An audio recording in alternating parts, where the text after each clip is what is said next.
하루도 조용할 날 없는 언론 정치권 참 속에서 열불나는 여러분들을 위해서 꼭 필요한 분입니다. 수요일의 남자 최진봉 교수님과 함께합니다. 안녕하십니까? 안녕하십니까? 자, 이번 주 한 주 동안 가장 화나게 했던 이슈 어떤 겁니까? 어제 있었죠, 어제. 어제 왜요? 검찰이 정신 나간 거 아닙니까?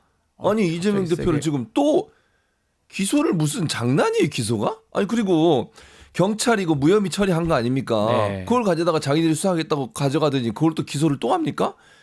이거 뭐 하는 거예요, 대체? 경찰이 오랫동안 수사해서 네. 문제 없다고 무혐의 처리한 거 아닙니까? 네. 그걸 또 기소를 한다고요? 무슨 이러니까 검찰을 개혁해야 된다는 거예요. 기소권 가지고 이재명 대표를 무슨 스토커도 아니고 이렇게 쫓아다니면서 지금 4개 재판 받고 있는 5개로 늘어났잖아요. 네. 뭐 어쩌겠다는 겁니까 지금? 이게 뭐 하는 행동이에요? 경찰이 별 문제 없다고 지금 올렸던 거를 검찰이 새로 해가지고 또 압수수색 등등 해서 이제 결국은 기소를 한 건데 저 보니까 이 과일 구매했던 거하고 뭐 차량 이런 것들이 좀 문제가 되는 것 같긴 아니 합니다. 집 앞에 차량이 세워져 있지 그럼 아니 출퇴근할 때 그럼 집에서 아니 지금 그 윤석열 정부의 장관들이든 공직자들 출퇴근할 때 안 씁니까? 다 쓰잖아요. 집 앞에 세워질 수 있는 거지. 네. 그러다가 집에 있다가 출근하고 또 집에 올 수도 있고 그거 아니에요? 그리고 샌드위치 산 거 그거 회의하느라고 그때도 코로나 시기이기도 했고 회의하느라고 많이 산 거 그걸 가지고서 개인이 다 먹었다고 그렇게 막 얘기하는 겁니까 대체? 아니 그러면 지금 현재 그 공직자들 지자체장이든 윤석열 정부에서 아니면 장관들 이 사람들 자기들 법카 다 털어봐. 이진숙 법카는 왜 뭐 문제 없는 것처럼 이렇게 얘기하고 지금 뭐 하는 거예요? 그러네요. 빵 사 먹고 아니 집 앞에서 밥 사 먹고 검찰은 소고기를 또 많이 사 먹더라고요.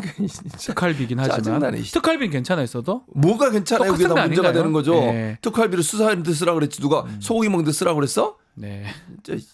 하여튼 뭐 그런 것 같아요. 기소 독점입니다. 아, 그러니까요. 기소 편이고요. 그래서 문제라는 사실은 거예요. 처벌을 그 하려고 이제 하면 검찰을 통해서만 기소를 할 수 있기 때문에 예. 하는 거고요.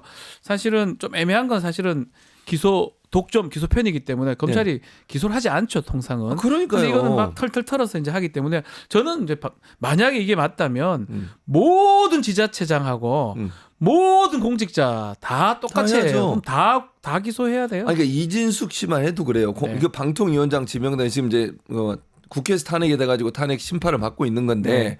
그렇게 문제 나왔으면 그럼 검찰이 기소했어야죠. 왜 기소 안 하는 거죠? 법과 털어가지고 그러니까요. 기소해야죠. 네. 아니 나온 것만 해도 한두 가지입니까 그게 지금? 뭐 이재명 대표 공소장을 저희가 다 보지를 못했기 때문에 그거 관련해서 뭐 강하게 얘기할 수는 없지만 형평의 기본적인 부분이 모자란다. 이 점을 최진봉 교수님께서 지적을 해주시는 것 아니 같습니다. 무슨 기소를 지금 4건을 하고 있다고요. 네.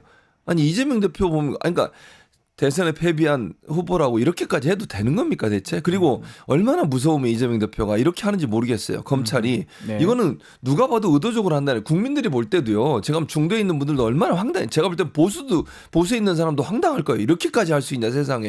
네. 징역 1년을 선고하지 않나 사법부가 이게 지금 뭐하는 정규재 이제 그 시죠. 맞아요. 그분도.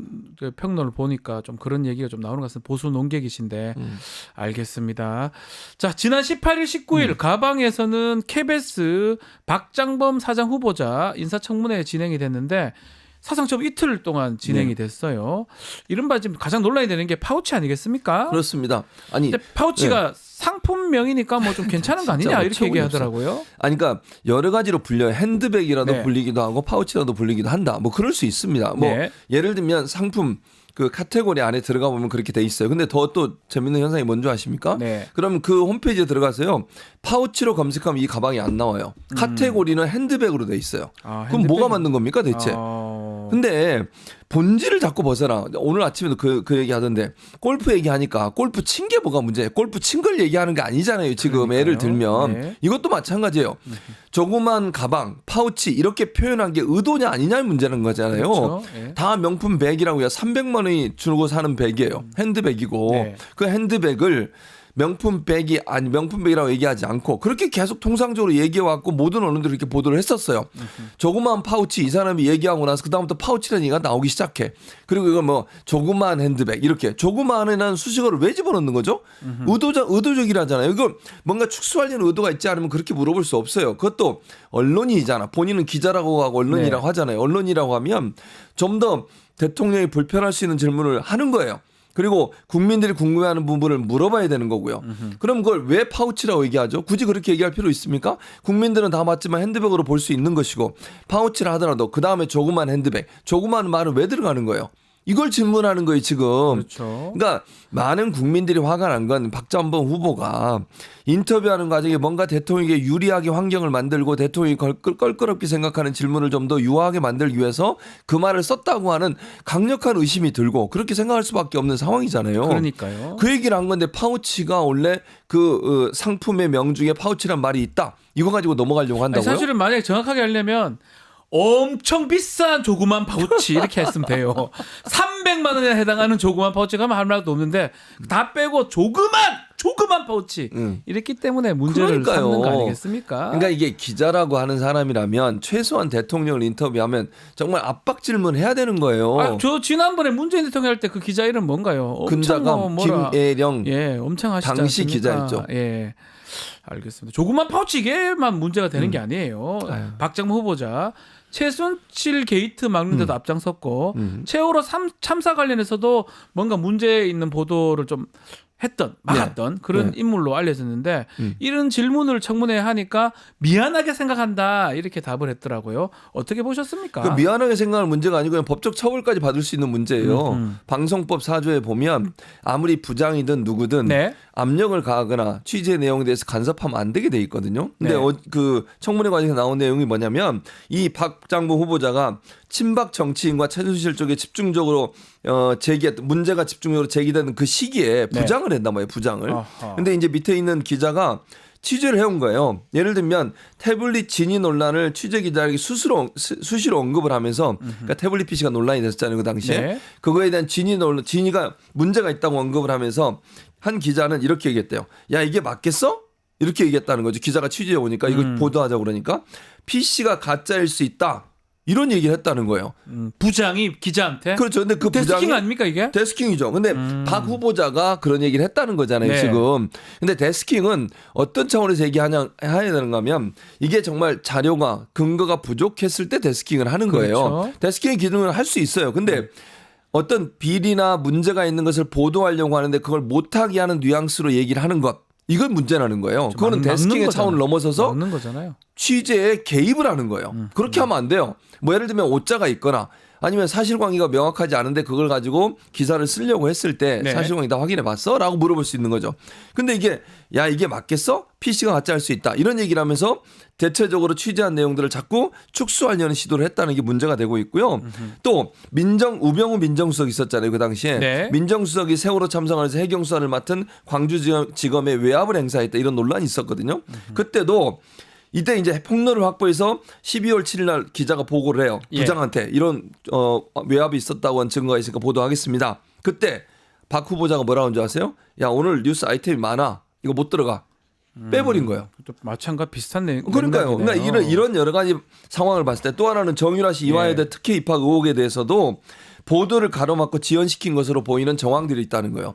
그러니까 보수 정권에 유리하게 보도를 하기 위한 여러 가지 압박을 행사했지 않나 하는 의심이 강하게 드는 행동을 이 사람이 했다는 거잖아요. 네. 그러니까 보수 정권에는 예전에 박근혜 정부 때도 그렇고 지금 윤석열 정권 들어오니까 또 거기에도 우호적인 듯한 태도를 보이는 이런 사람이 과연 사장이 되면 보도가 제대로 되겠습니까?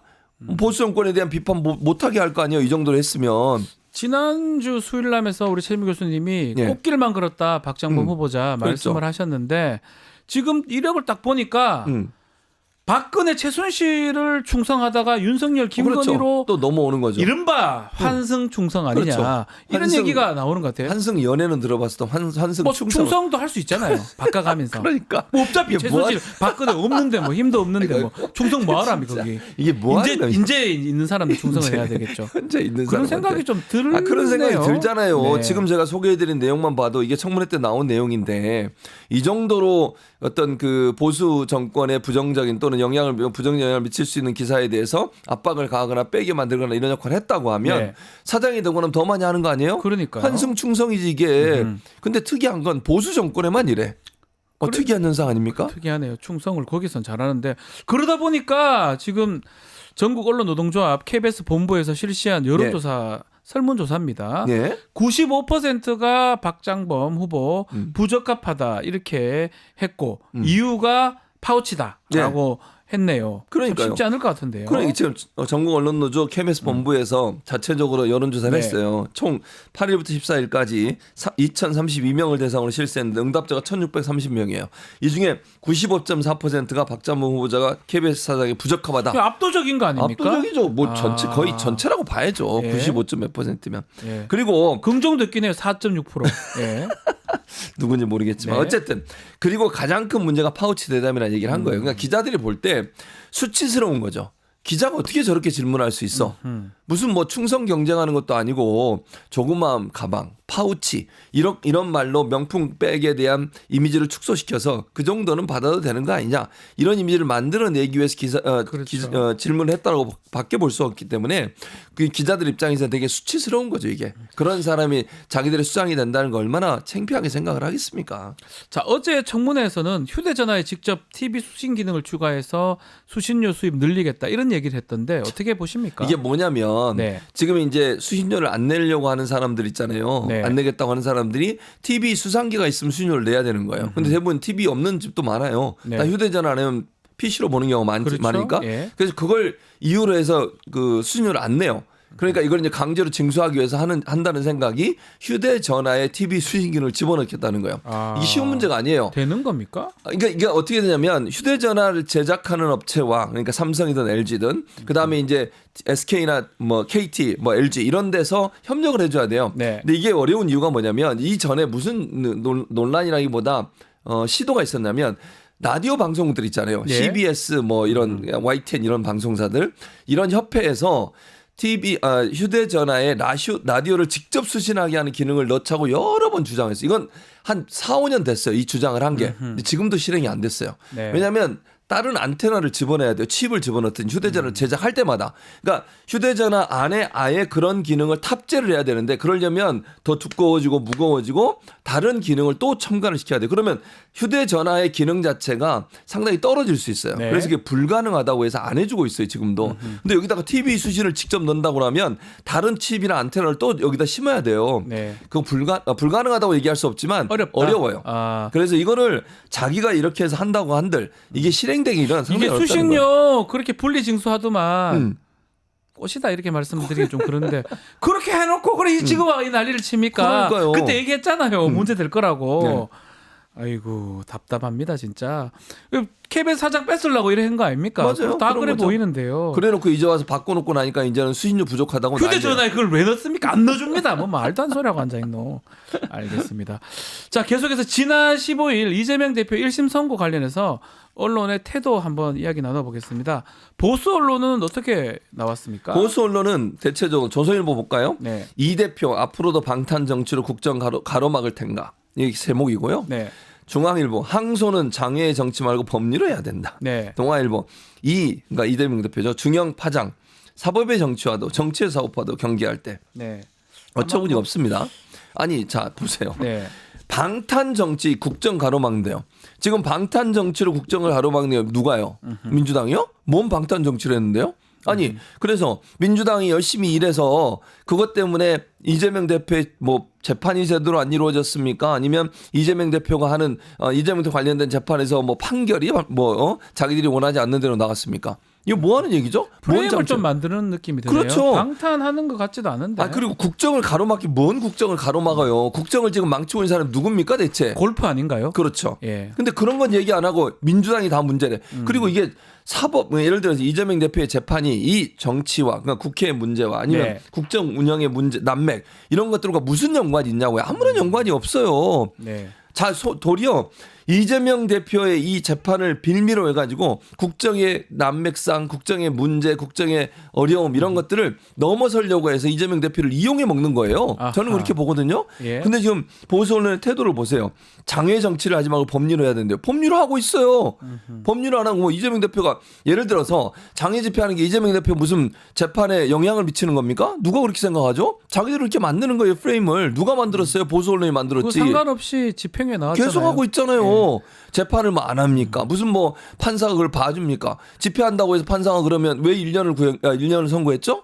말이 됩니까 이게? 그러니까요. 이거 진보 언론 어떻게 나왔습니까? 진보 언론은 예. 이재명 1심 한겨레 같은 경우에 판결에 과도한 정략적 대응을 이것도 저는 좀 나중에 얘기해요. 이 경향신문은 국민의힘은 김건희 여사 의혹으로 궁지에 몰린 국면을 반전시킬 기회로 삼으려고 한다. 이거 맞는 말이라고 생각해요. 이재명은 이재명, 김건희는 김건희다 이렇게 썼네요. 그렇죠. 예. 아니 근데 이게 저는 한겨레 사설도 정략적 대응을 자제한다고 정략적 대응이라는 게 대체 뭐죠?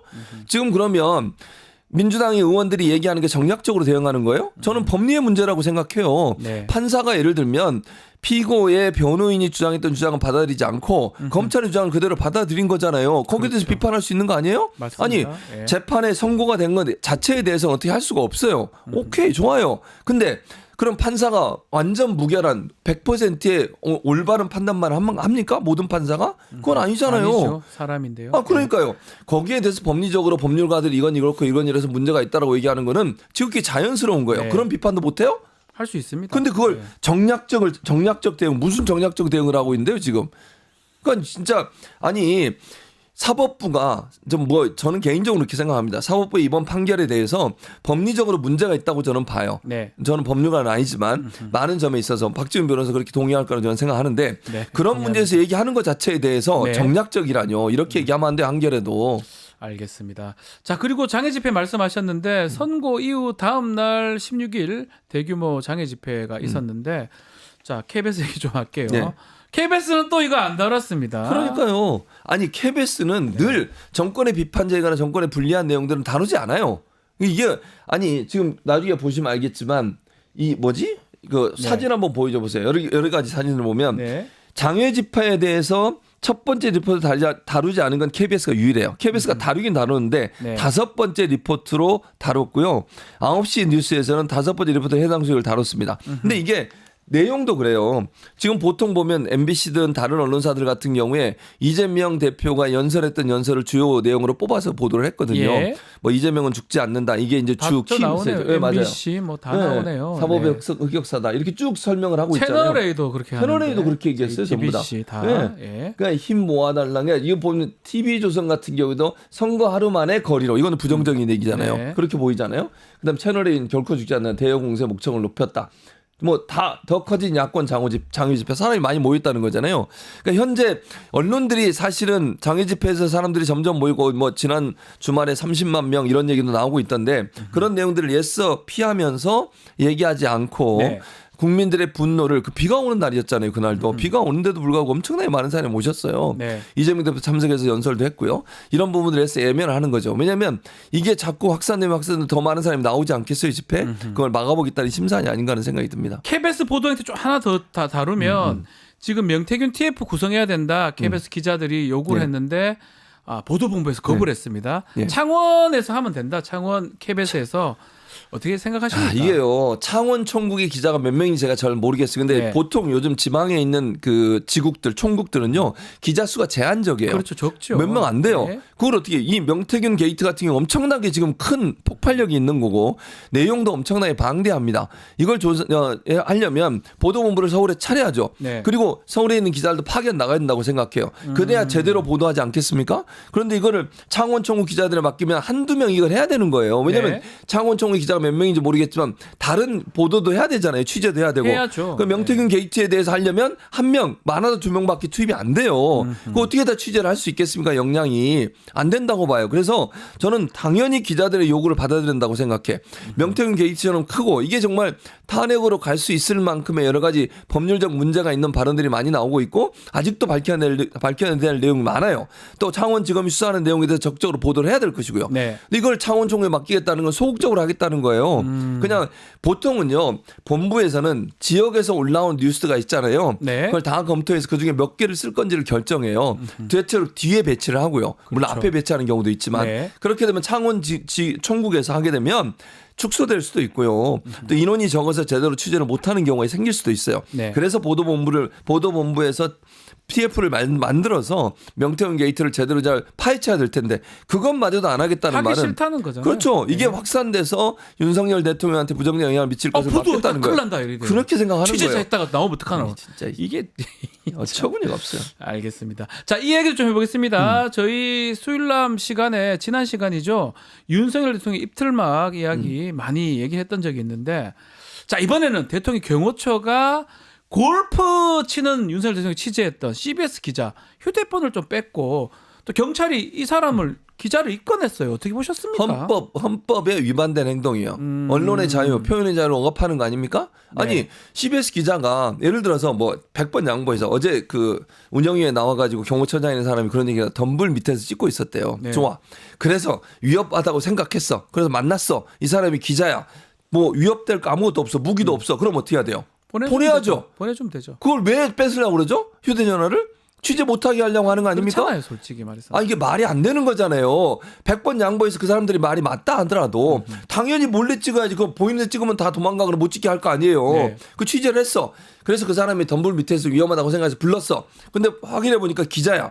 뭐 위험한 물건도 없어. 그럼 보내줘야죠. 보내줘야죠. 그리고 취재한 내용을 왜 달라는 거예요? 보내줘야죠. 그럼 말이 안 되는 거예요. 임의동해가지고 경찰서까지 데려갔어요. 네. 막 뭐 강압적으로 내놓으라 그러고 막 억압을 하고 취재에 대한 억압이에요. 보도에 대한 억압이고요. 네. 이건 말이 안 되는 거예요. 언론의 자유는 입틀막을 기자를 입틀막한 게 아니라 국민을 입틀막하는 거예요. 국민의 눈과 귀를 가리는 거 가리려고 아닙니까? 하는 것이다. 자, 입건 자체도 문제예요. 이것 때문에 경찰이 지금 입건됐고 강탈도 이게 문제지만 휴대폰 강탈. 경호처 직원이 자꾸 이런 얘기합니다. 윤석열 대통령 일정을 어떻게 알았는지 취조하듯이 질문도 하고 제보자가 누군지 밝혀냈다고 지금 밝혀내려고 했던 것 같은데 또 다른 의미의 언론에 대한 입틀막. 당연히 입틀막이죠. 아닌가요? 아니 네. 그러면 취재원 보호를 해야 될 의무가 있는 거예요. 기자는. 누가 그러면 취재원이 얘기해 주겠어요. 어떤 사람이 이걸 신고를 하겠어요. 어떤 사람이 제보를 하겠어요. 네. 만약 이런 식으로 다 밝히면 공익 제보예요. 이거는. 아니 대통령이 자꾸 와서 골프 친다. 또는 뭐 다 예약돼 있는데 거기 중간에 들어와 가지고 사람들 다 가게 만든다. 이런 제보가 들어오면 아니, 그렇게 치면 다 알고 다 제보할 것 같은데요. 많을 것 같은데. 그러니까 못 찾아요, 그거. 어떻게 그런 찾아? 제보를 했던 사람을 밝히라 그러면 네. 그러면 기자는 취재를 못 해요. 누가 제보를 하겠냐고. 이게 뭐 그렇죠. 기자들이 잡혀가 가지고 예를 들면 다 불어버려. 그럼 누가 기자를 믿고 제보를 하겠어요. 믿고 하는 거잖아요. 그렇죠. 제보를 할 때는. 그리고 그런 제보가 비리를 밝혀낼 수 있는 유일한 방법이에요. 내부 제보자가 있어야만 비리가 나오는 거잖아요. 비리를 드러나지 않는 비리를 밝혀내려면 어떻게 해? 내부에서 피해를 당하거나 내부에서 문제를 본 사람이 스스로 기자들이나 아니면 뭐 야당이나 이런 데 제보를 해가지고 그게 드러나게 되는 거예요. 네. 그 사람들을 보호해야지. 공익제보자라며. 아니 이번에 그것도 마찬가지. 샌드위치 산 거 이거 가지고 누가 제보했어? 조명현인가 그 사람 했잖아요. 공익제보를 하면서. 공익제보라며요. 그 사람은 왜 보호하면서 공익적인 예고 대통령이 이런 잘못된 행동을 한 것에 제보한 사람은 왜 이렇게 막 찾아내려고 하는 거야? 뭐 어쩌겠다고? 보복하겠다는 거예요? 자, 기자협회 입장에서 지금 입장 낸 게 좀 있습니까? 네, 그렇습니다. 어떻게 나왔습니까? 성명에서 CBS 기자에 대한 경호처의 잘못된 대응과 경찰의 조치에 분노한다라고 얘기를 하면서요. 네. 중대한 언론자의 침해라고 반발을 했습니다. 당연하고요. 기자협회는 이번 사안은 언론자유를 침해하는 중대한 사안이라면서 대통령실의 사과와 책임자에 대한 문책을 촉구하고 기자에 대한 잘못된 처벌이 있어서는 결코 안 된다고 강조를 했습니다. 알겠습니다. 화 좀 화가 푸십시오. 화가 나는데 어떻게 푸냐고요 지금. 오늘 뭐 좀 다 화가 났어요. 모든 다 화가 나 주제에 지금 이게 대해서. 너무 화가 나잖아요 지금 내용이. 던지지 마시고요. 아, 예, 알겠습니다. 워워 하시고요. 워워. 알겠습니다. 예. 오늘 최진봉 교수 말씀 여기까지 듣겠습니다. 감사합니다. 감사합니다.